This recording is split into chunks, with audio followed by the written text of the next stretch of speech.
جب مکہ میں رسول صلی اللہ علیہ وسلم نے توحید کا پیغام سنایا، بلال کے دل کی دنیا بدل گئی۔ انہوں نے اسلام قبول کر لیا، لیکن یہ خبر ان کے آقا کو ملی تو آگ بگولا ہو گیا، غلا کرنے لگا۔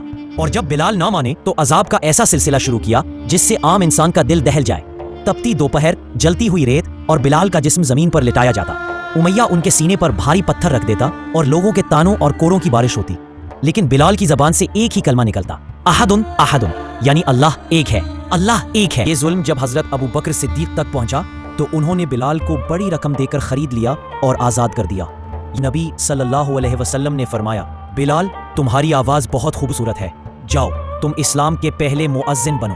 پھر مدینے کی فضاؤں میں پہلی بار اذان کی صدا بلند ہوئی، اللہ اکبر اللہ اکبر۔ یہ فتح مکہ کا دن آیا تو بلال کو شرف ملا کہ وہ خانہ کعبہ کی چھت پر کھڑے ہو کر اذان دے۔